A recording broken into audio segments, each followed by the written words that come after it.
Good morning and welcome to the launch of the Living Well, Dying Well collaboration and project. For those of you who don't know me, my name is Pat O'Reilly. I'm the General Manager of Pastoral Services at Catholic Care Sydney, and I'll be your moderator today.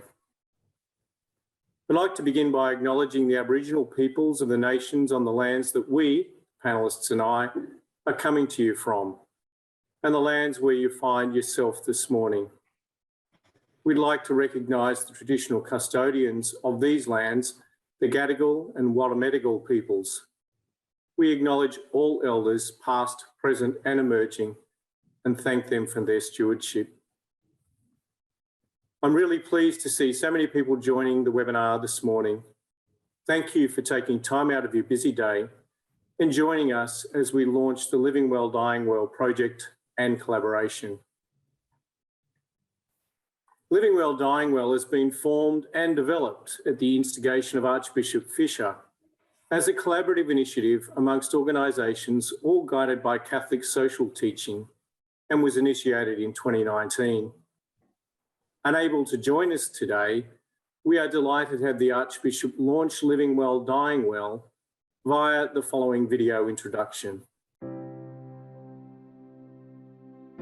Welcome to the online launch of Living Well, Dying Well. In the Acts of the Apostles, we read that the first Christians were a tight-knit but ever-growing community who kept alive the memory of Jesus, prayed together, and celebrated the breaking of the bread, or Eucharist. They held everything in common and looked after each other physically and spiritually, caring for the poor, orphaned, and especially widows who were isolated, elderly, or dying. Though we no longer live in such proximity, Christians are still called to be a community of care. Our word care connotes both caring for someone and caring about them. We give testimony today to Jesus in part by doing what he would do for the needy, including the sick, dying and grieving. And we continue to hold much in common, so we can care for and about people, and so with glad and generous hearts build with them genuine communities of care. The launch of Living Well, Dying Well marks an important step along that path. Pope Francis recently warned us about the throwaway society that disposes not just of inconvenient things, but also of people. Instead of surrounding them with love and respect, the elderly and dying are too often neglected or their deaths hastened. This project builds on Catholic wisdom about living well with serious and advancing illness, caring for such people, dealing with the end of life, grief and loss, and the role of palliative care. An accompaniment volunteer program will provide coordination, support and skills development so parish and agency members can extend the love of Christ and of those first saints to this special group of the needy. My congratulations and thanks to all who've developed and supported this project. The challenge for this generation is to help each other find meaning in the face of suffering, compassion that does the hard caring, even when there's no quick fix, and a richer sense of responsibility beyond the culture of out of sight, out of mind. It's my hope that Living Well, Dying Well will inspire many more to take up that challenge. God bless you all.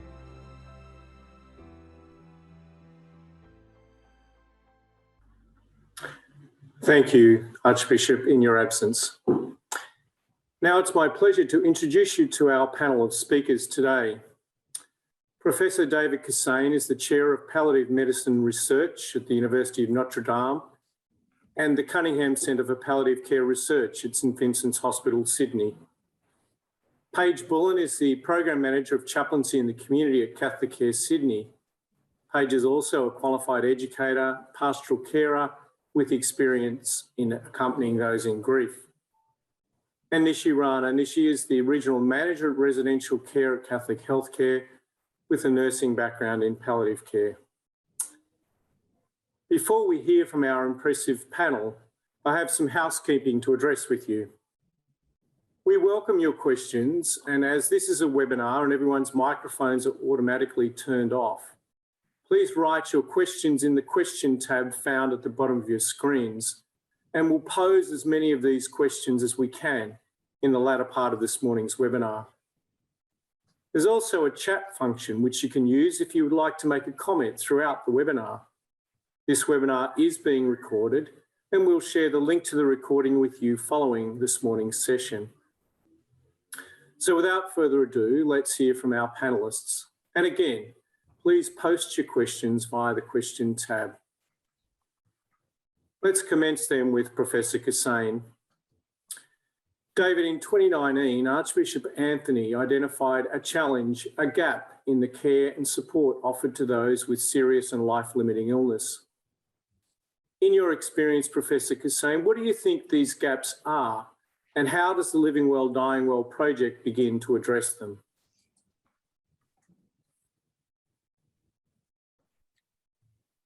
Yes, thank you, Patrick. There are always challenges in people gaining adequate access to palliative care. Across our country, there are challenges for patients who live in regional and rural settings.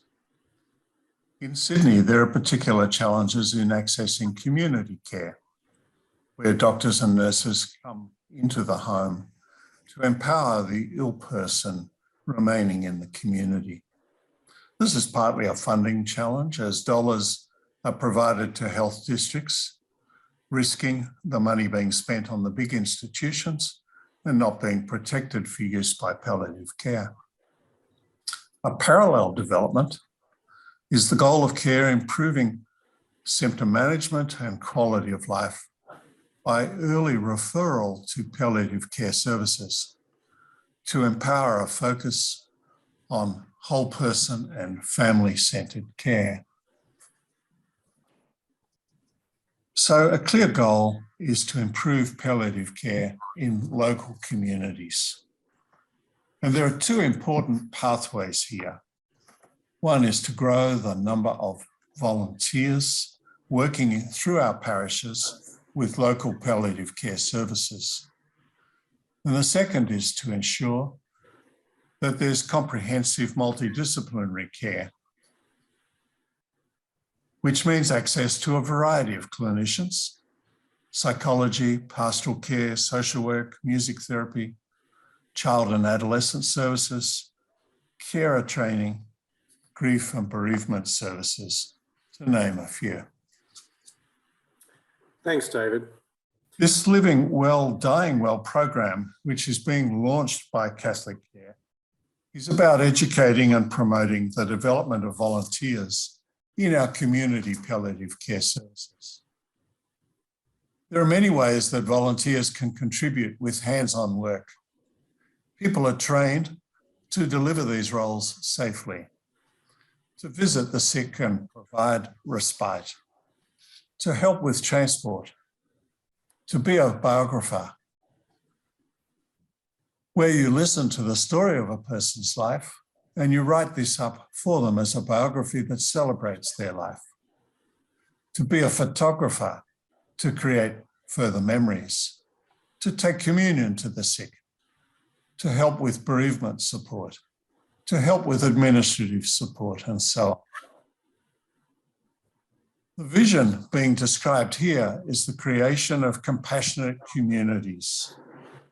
Can our parishes become caring communities of helpers? Can we reach the isolated? Can we support those living in poverty? Can we help families that might be fractured and less supportive? Families of culturally and linguistically diverse peoples, refugees or migrants? Can we help the very elderly? Can we support those close to the end of their lives, those receiving palliative care? Pat. Thank you, David. In your long career in psychiatry and palliative medicine, What are the barriers to people seeing and understanding death and dying as a natural part of life? The Norwegian artist Munch, an expressionist, paints the faces of his family gathered here around the deathbed. The strain, the tension and grief are seen in their faces. Generally, we in Australia today are not familiar with death, and as a result, palliative care is feared.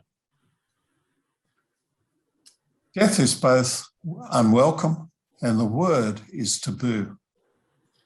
In the year 1900, death was familiar because serious infections were common.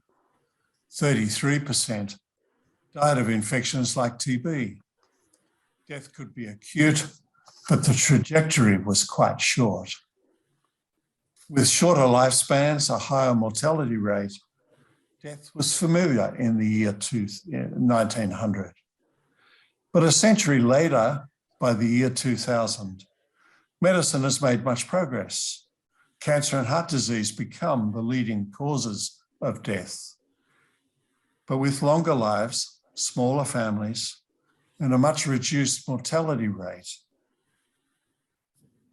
death has become unfamiliar and feared. Stories of difficult deaths spread fear of palliative care in our communities. Euthanasia is seen as so much easier. Do we need autonomy to control our fear of an ugly death, a frightening death, an unfamiliar death? Or can we hold the highest regard for the dignity of the person and the sanctity of life? If we volunteer for palliative care, we make death less frightening. We care for one another. We make our parishes compassionate communities. Perhaps we won't need as much voluntary assisted dying. Okay. Thank you, David. The Living Well, Dying Well project provides a great opportunity to integrate the best of faith and clinical expertise. For you, what are some of the most important dimensions this project, and especially the website, is focused on addressing? Pat, in this old painting of the sacrament of the sick, we see how the anointing brings peace to the dying person. The family are distressed, but the dying person is calm.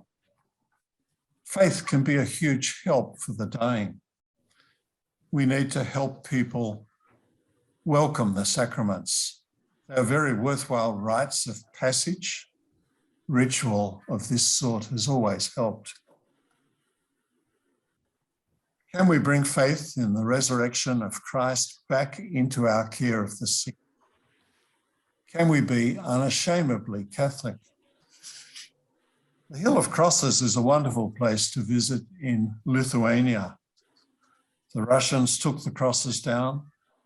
The locals put more of them back. The Russians took them down again. They put more back. Sometimes we care for people of other religions. We always care for the person and seek to understand their beliefs. But faith is a source of deep meaning and purpose in our lives. And so we come to accompaniment.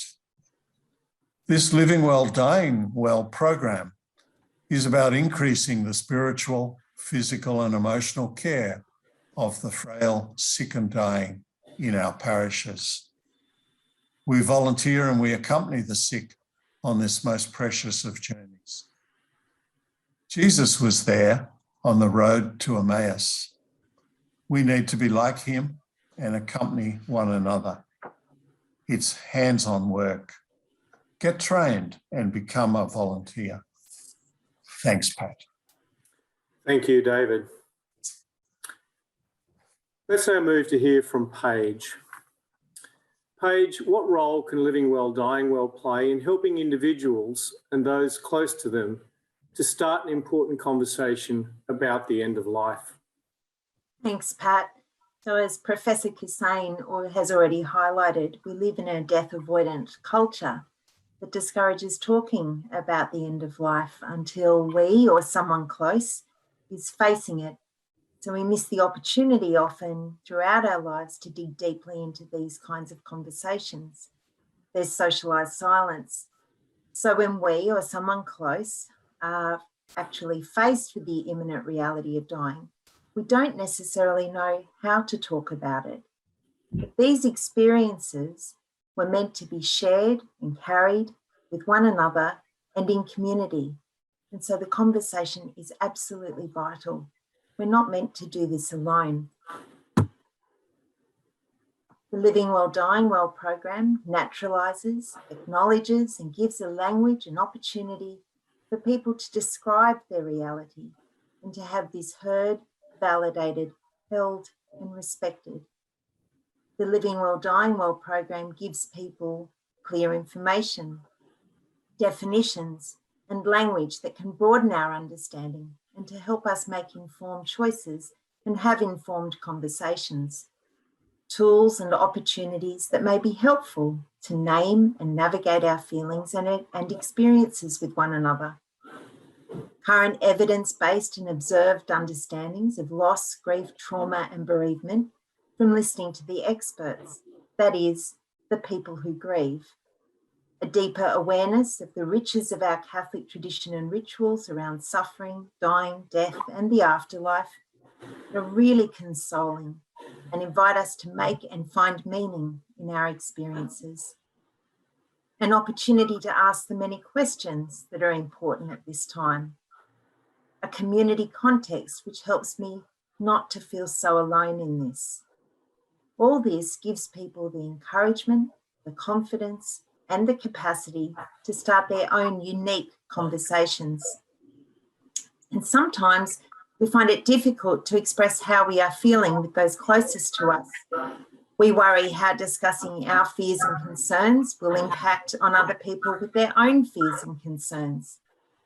Living Well, Dying Well volunteer accompaniment can help us to start a conversation, perhaps with another who we can trust, who we can name our worries to honestly, express our feelings, and who will listen without judgment or trying to fix us or the situation, a companion. It also starts broader conversations in the community or parish context, which challenges the current taboo in talking about death, dying, and grief. And this can be a springboard to conversations within our family and with our friends, maybe even encouraging a conversation about this at any stage of life. Thanks, Pat. Thank you, Paige. The volunteers who embrace the opportunity to accompany another are presented with both a privilege and a challenge. How, Paige, does accompaniment present as both privilege and challenge? No, it is both.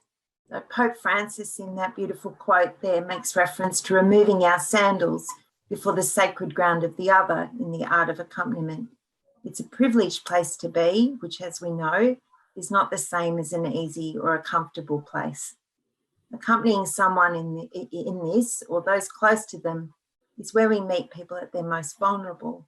It's where we have our masks and defences stripped away. It's where we're at our most intensely human. So it's a place of great undiluted trust to listen and observe another express what they may not express to anyone but you, be it bad, sad, good or ugly, but all of it truthful for them, well, that is sacred. This ministry is also enormously life-affirming. The beauty and fragility and importance of the present moment gives real perspective. And I've had my assumptions challenged many times when accompanying another, the hoods, the woulds, the shoulds, that I am privileged to be learning from the greatest teachers, that is, the people having the experience, which is completely unique to them, but holds so much wisdom for me too. But as we've named, this ministry also presents significant challenges as well. There are risks to caring. And as we've mentioned earlier, we're not necessarily taught how to accompany another through these experiences. We do not necessarily grow up knowing how to do this, how to listen or what to say being modelled to us.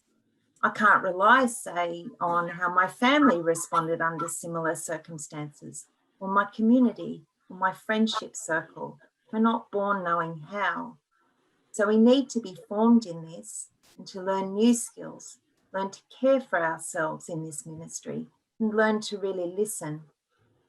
I'm challenged to recognise and do the work demanded of my own experiences of suffering. It can touch on my own story and my own vulnerabilities and fears. Not fixing is also a huge challenge when we want to rush in and solve the problem. And many of us are hardwired to want to do this. But it's realising that not all suffering can be relieved by us. We're not counsellors or spiritual directors or experts in this role. As volunteer companions, we walk with another in this experience. We stay in the not knowing and we don't attempt to find an answer. But this is also the blessing. In this, I meet the mystery at the heart of each person's story. So I'll need to seek my own companions, be part of an informed and caring community, form and keep boundaries and commit to the regular supervision and debriefing provided to me as a volunteer with this program. I'll need the support of volunteer coordinators in my community who understand the unique challenges. I'll need to practice self-care. I'll need opportunities to reflect on my experiences walking with another and to seek meaning and nourishment through my faith. It's not about the doing, it's about the being with, the listening and the learning, holding the space and being an exquisite witness to living well and dying well. Thanks, Paige. Paige, what role could our Catholic parishes and communities in Sydney play in living well, dying well? My slide's just gone off. Sorry, Luke. Thank you. Thanks, Pat. Well, many Catholic parishes, as we know, have existing care groups that provide such a vital ministry for the sick, for grief and bereavement, and for elders in our community. I, like I'm sure many others with us today, have been fortunate and privileged to be a part of these. And I've also been fortunate and privileged and blessed to meet others involved in these. By participating in the Living Well, Dying Well program, these volunteers would receive that important ongoing support and continue to be affirmed in the already excellent work that they do. Likewise, this program invites and supports parish communities to form new ministry groups if they're not already there. Living Well, Dying Well supports parishes to grow, nurture and sustain the confidence, competence and capacity of people by providing evidence-based research, grief and trauma-informed care and response via the expertise of its collaborators like Grief Care, opportunities to break open the consoling riches, traditions and rituals of the Church, and the accumulated wisdom from listening to people's experiences. It also provides that vital care for the volunteers themselves, with opportunities for formation, training and supervision, debriefing and good governance that sustains them in their ministry. By participating in the Living Well, Dying Well program, parishes can help to establish, enhance and nourish ministries for those who are living with serious and life-limiting illness, building up true communities of care where people feel a genuine sense of belonging and are met with empathy. Thank you. Thank you, Paige. Let's now to move to hear from Nishi. Nishi, in your work with patients and residents and their families, what are some of the critical issues faced in supporting people in their end-of-life journey? Thanks, Pat. Firstly, I would like to describe everybody has described it. I'll describe end of life from my experience and my opinion. I feel the care of the critically ill is a very, very individual process. And talking about it or providing the care or having a conversations around it causes very disturbing emotions. And as Professor David said as well, one of the main emotion which emerges out of all of it is fear. Fear of dying from the client perspective, and fear of seeing someone dying from the relative or a family perspective. So in my opinion, the critical issues that I think that are being faced in an aged care or in a community care is not able to make a decision or plan the end of life, or plan the care or wishes during the end of life. We all feel life is certain, but the truth is the death is certain, life is very uncertain. It's been said by one of the monk, which is Rinpoche, who says the time of death is uncertain, but the truth of death is certain. We plan a lot of things in our life, like planning weddings, plan things that are coming in future. It's very hard to plan or come to a truth that end of life should be planned as well, because we all deserve to die in a very peaceful death. So I think one of the common thing that I've seen is planning around it is missing or is very rare. And the number two, which I feel is able to have conversations around it. So when I try to bring families or trying to have an admission and we do that, it's just a stigma attached to it that no, we can't do it on the first day, we can't do it during the admission. Reason being, my family is okay, so I don't have to have this conversation right now, or it's just not very well accepted conversation in the beginning. And people try to shy away from the terminologies like death because it's very confronting. And the last one I would like to talk about is the grief, and to be able to effectively manage the grief during the end of life and also after someone passes away. Thanks, Nishi. Nishi, in your experience in nursing and residential care, what are some of the ways that volunteers can complement and supplement the roles of paid staff and create a team-based approach to care? I think Professor David and Paige has beautifully explained how we all can contribute towards it. There are some ways that I think that people can volunteer, and to me, spirituality is the foundation of everything. I feel it helps to bring calm, it helps to bring emotions of love and peace. That's what is the most important thing throughout the life as well as in the end of life. So I think helping or volunteering in the spiritual, psychological, and emotional well-being of the client as well as for the family, that's where people can volunteer, and providing us to be a support worker for the client and for the carers, the staff that are there, that will be helpful. I think the volunteers can organize focus groups in the community or in the residential aged care for the families who are new to aged care or new to community care. There is always good education sessions or awareness sessions that we can organize, and that will help to spread awareness. And the other way they can provide support is being a support worker in able to process grief, to be able to sensitively process grief. And being a support person during the conversations of end of life or advanced care planning. I think that's where they can absolutely be a support person to the client, to the family, and able to get towards the common goals or towards the goals that the person would like to have during their end of life.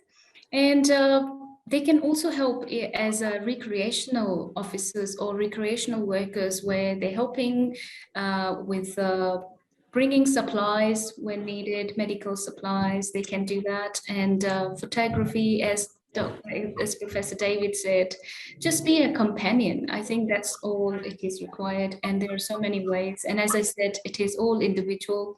So once we will know who it is, we can make a plan. So that's why I feel planning is so important in the beginning. Thank you, Nishi. Nishi, what role can Living Well, Dying Well play in improving end of life for your patients, for residents and their families and carers? Oh, I believe they play a role, they can play a role from beginning till the end and after that as well. So during the beginning means during admission process, they can be a part of the important conversations. So that way they develop a bond with the family as well as with the client. And that way there is a good companionship formed. By doing regular visitations, they can play an important role. The client feels accompanied and there is a good friendship bond, and the families feels reassured.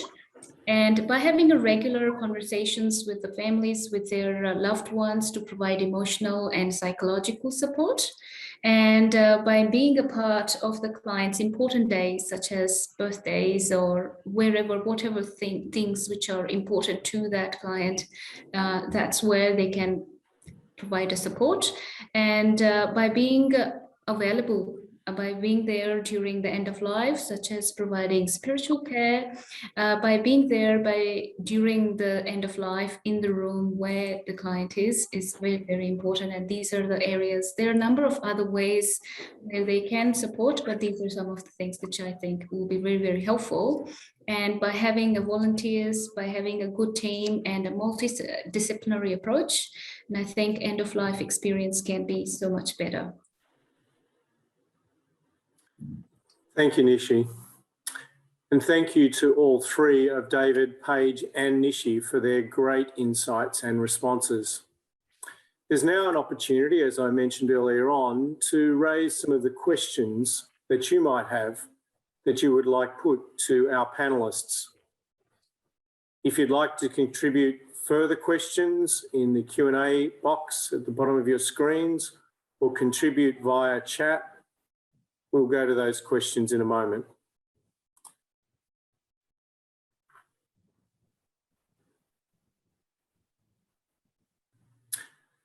Nishi, perhaps a question to yourself that's come through. I need help to fill out my advanced care plan so that I don't get euthanized. Where would I go to find that? The form, you mean the plan? Yes, the planning form. So the planning form, so wherever, depends upon, are we in the community care or in aged care? So I'm unclear from the questioner, so how about you answer for both if you can? yeah, so for the community care, so whosoever is the provider and manager over there, they should be able to provide you with the form.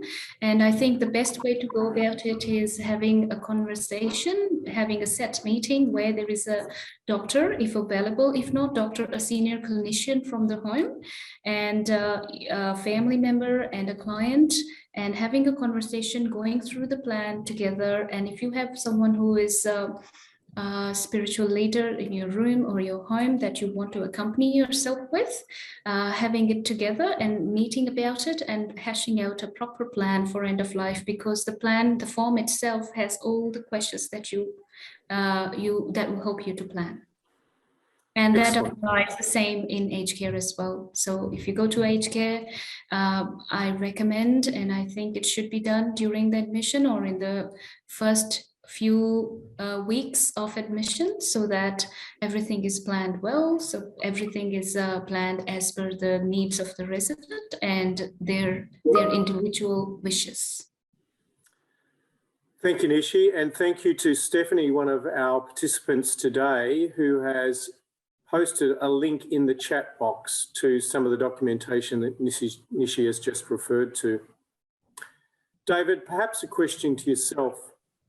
With euthanasia legislation knocking on our door in New South Wales, how can we encourage government and policymakers to make more beds available to accommodate a growing need, especially palliative care to the less advantaged?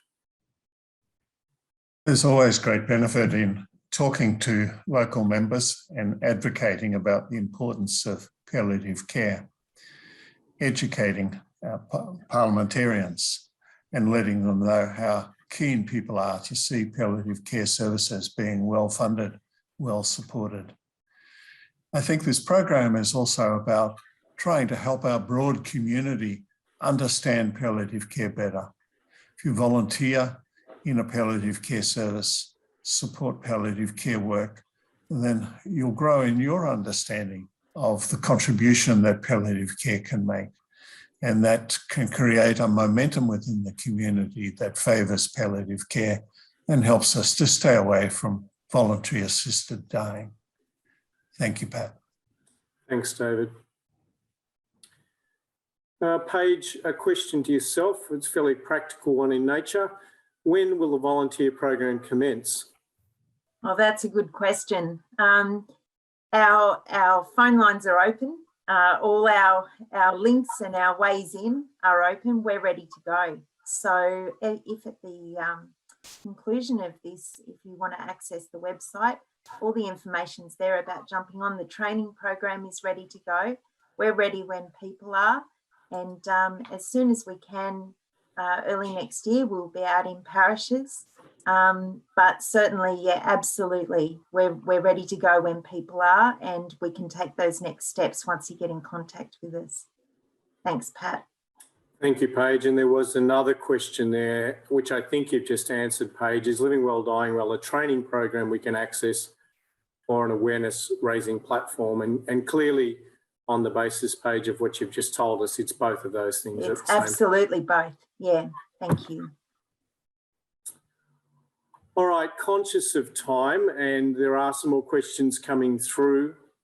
I think we will need to move on. Thank you again for all those great contributions, both in the chat and in the questions. Living Well, Dying Well is the collaboration of Catholic Healthcare, Catholic Cemeteries and Crematoria, Grief Care, St Vincent's Health, the University of Notre Dame, Australia, Catholic Care Broken Bay and Catholic Care Sydney.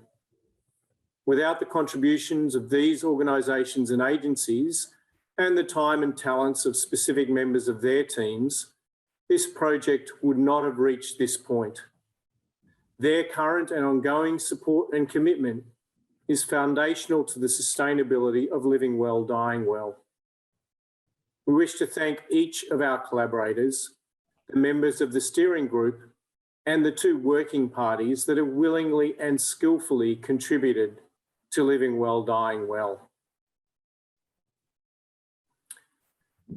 This brings us towards the end of our time today.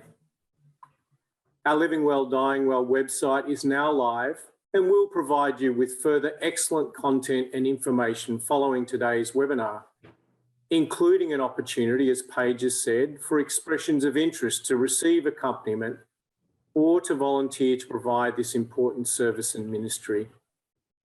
A link to the recording of the webinar, the website, and other details will be shared with all who registered for today's webinar. If anything from today's webinar has triggered something in you and you feel the need for some support, please contact Lifeline on 131114. Again, many thanks to you, David, Paige and Nishi, for your input and expertise today. And I'd like to thank Luke Reynolds from Catholic Care Sydney and his team for providing us with technical support. Again, thank you for joining us today.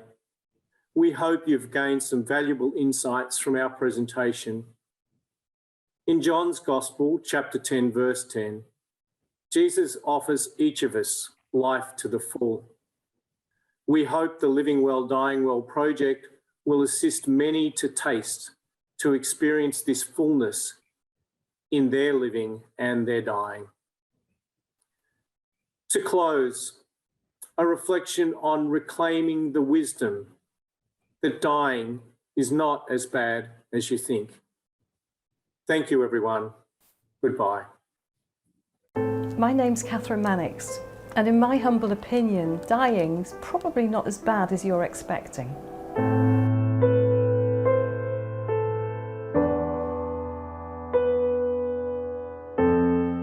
We've stopped talking about dying. We've stopped mentioning the D words. Instead of saying dead, we say passed or passed away. Instead of saying dying, we might say seriously ill. And families don't understand that death is approaching when those words are used.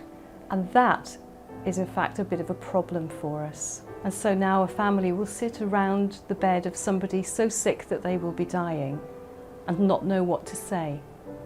Not know what to say to each other, not know what to say to the dying person.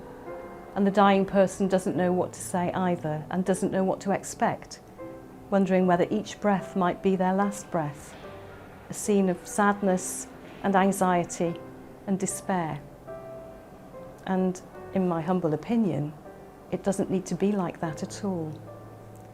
We've lost the rich wisdom of normal human dying, and it's time for us to talk about dying and reclaim the wisdom.